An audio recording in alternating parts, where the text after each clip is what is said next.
Telangana budget సమావేశం వేళ BRS party నేతలు గన్ పార్క్ వద్ద నిరసన చేపట్టారు. కాంగ్రెస్ ప్రభుత్వం ఇచ్చిన 6 గ్యారెంటీలకు చట్టబద్దత కల్పించాలని, రైతు భరోసా అమలు చేయాలని BRS working president KTR demand చేశారు. అనంతరం రేవంత్ ప్రభుత్వానికి వ్యతిరేకంగా కాంగ్రెస్ బాకీకారుల ప్లకార్డులను ప్రదర్శించారు. సంక్రాంతికి ఇవ్వాల్సిన రైతు బంధు ఉగాది దాటినా ఇంకా ఇవ్వలేదని కేటీఆర్ ఫైర్ అయ్యారు.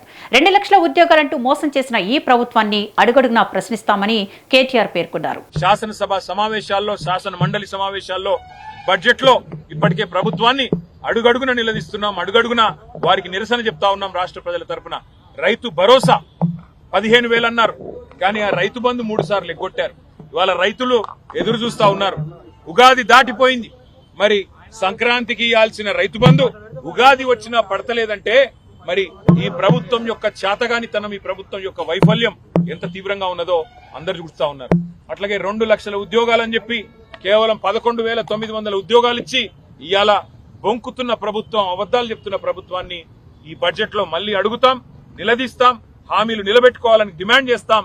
నిలబెట్టుకోకపోతే నిలదీస్తామని మళ్ళొకసారి చెప్తూ శాసనసభ